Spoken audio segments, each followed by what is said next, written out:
হ্যাঁ, আন্দোলন হয়, এটা নারী অধিকার। ভাই কেউ কি হালাল খাবে না হারাম খাবে এটা তার অধিকার। আমি তো বলি না কাউকে মদ খাওয়ার জন্য, জায়গায় জায়গায় মদ রেখে দিব, যে খেতে চায় তার জন্য এর ব্যবস্থা রাখা, এটার নাম মানবাধিকার। হ্যাঁ, যে আপনি রাখবেনই না, যে খেতে চায় সে পাবে কই? আপনি তো মানবাধিকারে অনেক খারাপ লোক। আপনি রাখেন, আপনি জোর করেন না, যে খেতে চায় তার যাতে কষ্ট করতে না হয়, ওটার নাম রাখছি কি মানবাধিকার। নারীদের হলের গেট সারা রাত খোলা থাকবে, এটার নাম কি নারী অধিকার।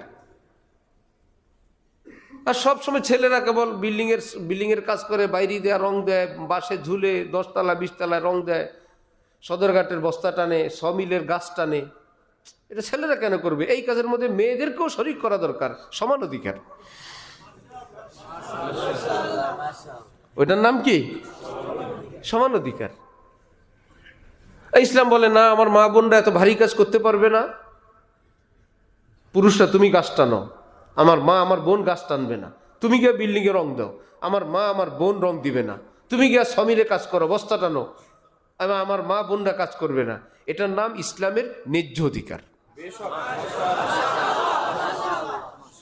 মা বোনরা যেই পথে যেতে চান, যদি বলেন আমি বস্তা টানবো সদরঘাটের, আমি 10 তলা বিল্ডিং এর বাইরে দিয়ে রং দিব, আমি ট্রাকের হেলপারি করব, ড্রাইভারি করব, সেটা হলো আপনার সমান অধিকার।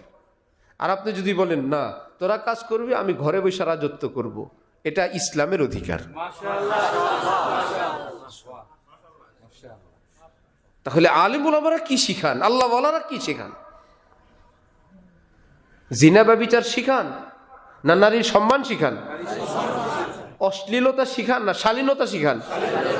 অসভ্যতা শিখান না সভ্যতা শিখান? চুরি ডাকাতি শিখান না ন্যায় ইনসাফ শিখান?